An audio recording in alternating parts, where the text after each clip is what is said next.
Welcome to the Center for Art and Education. My name's Amy, and today we're going to go on an exciting journey through the world of watercolor.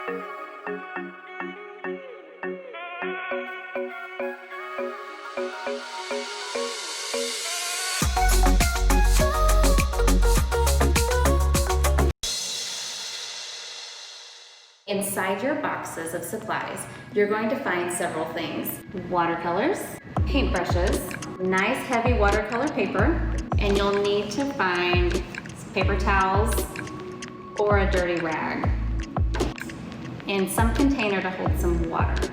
So watercolor paints are really exciting because we can change our intensity of our paint by how much water we use or don't use.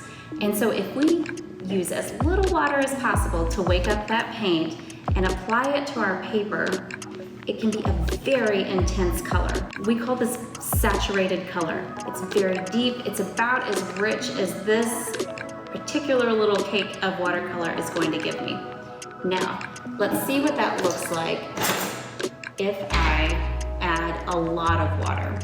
So I'm gonna come over to another little surface that I'm going to use kind of like a paint palette.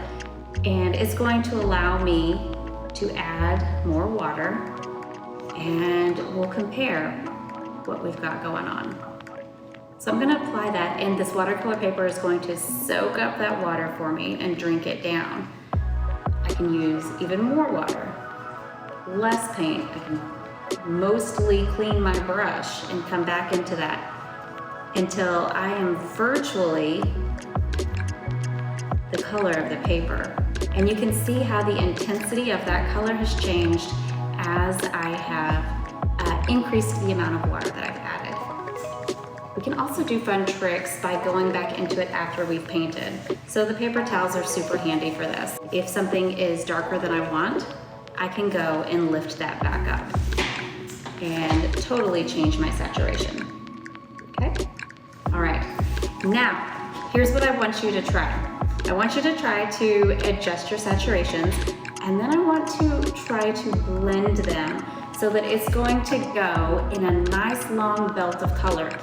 So that in the middle of my belt of color, I'm going to stick with this green because it's gorgeous. And then as I go this direction, I want to add more intensity. And as I go to that side, I want to decrease the amount of paint and increase the amount of water until I get to that paper color white. And then we will have a nice wide band, and I want to talk about what we see. So I'm just going to bring it this direction. I'll scoot it, I'll increase my intensity, increase that saturation, try and get a nice smooth transition. Rinse out my brush and pull this direction then. I'm letting that initial puddle of paint do most of the work for me. I'm going to pull that all the way over, trying to get that as smooth as I can with as little visible brush strokes as possible.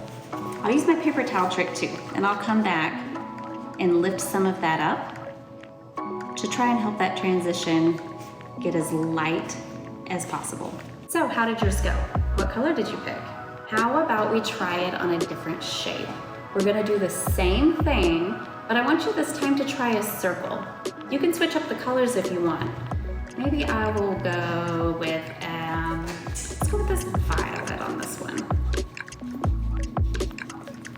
And so the same thing, we will wake the color up, and we're gonna work in a circle.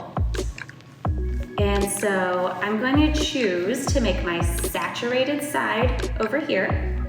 And so as much pigment as I can get with as little water as possible is going to go on this side. And then I will mostly wash my brush.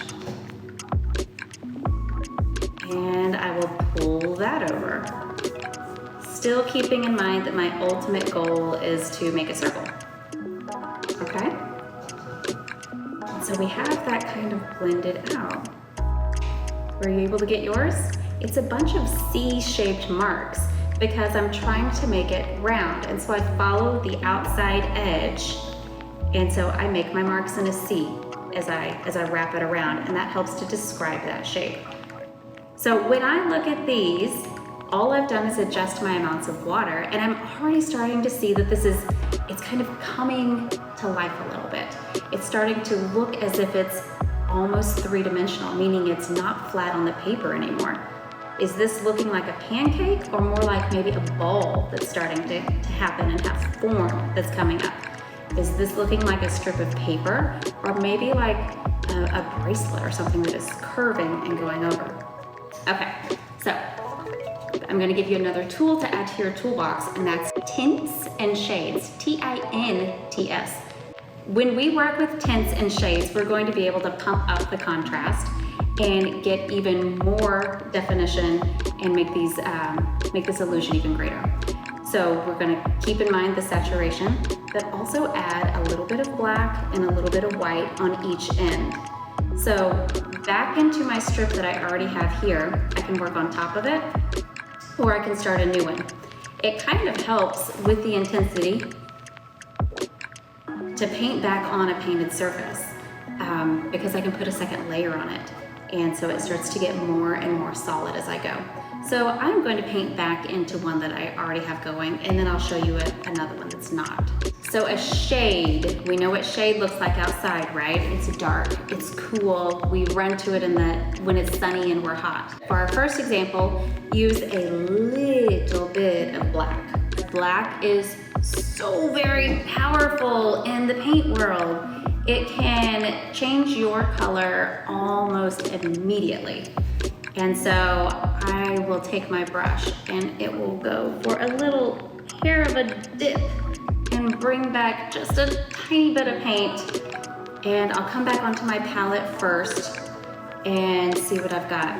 And I'm gonna come down to this darkest side and work back into that with some of the blacks. So we're gonna notice a couple things. Not only is it making it darker, but it's also going to take away some of the brightness of the color.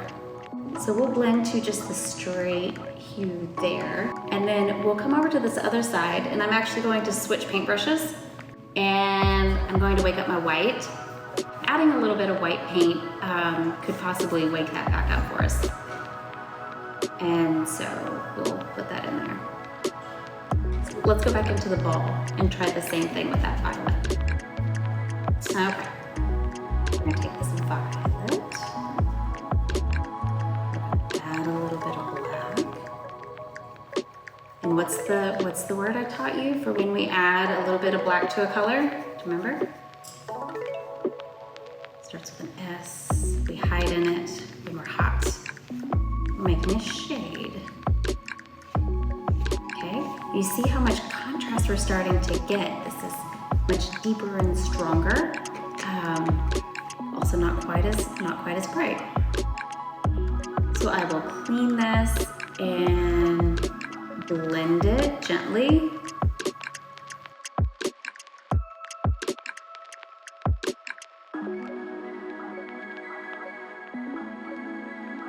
Okay. So in our first example, we modified our forms with just water for the saturation. In the second example, we went back in and we added blacks to make the shades, and we used the tints.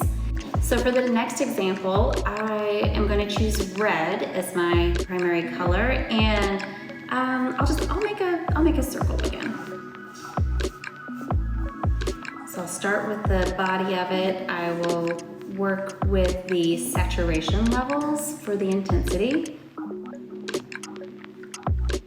Water that down. Do you remember the trick I taught you with the paper towel? And come back in, I'll fold a nice little corner that I have control of. Take some of that back out. Oh, it even gets some fun texture in there. I like that. And now I'm going to take blue, kind of unexpected, to use as my shadow. I'll go to my detailed brush so that I have a little more control of it. And I'll put my Put my shade on this side.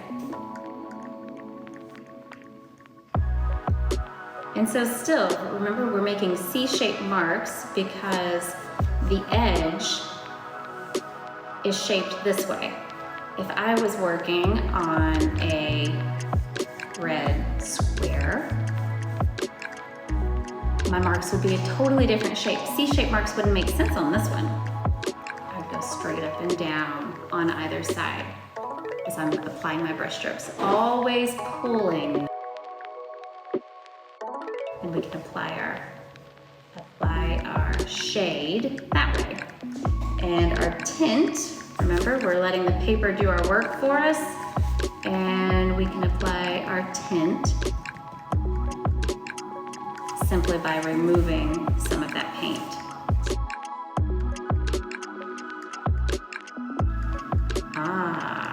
Okay, so the white's starting to do a little bit of work for us. So it's your turn. Take what you've learned, take what you've practiced already, and use whatever colors you like. Put them wherever you would like. Be creative, be excited, and don't worry about making mistakes.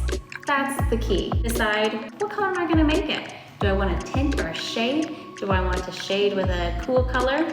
I can show you the example that I did yesterday. It's a completely different color palette. I was really into reds and browns yesterday. So what is yours gonna look like? I cannot wait to see it. Good luck.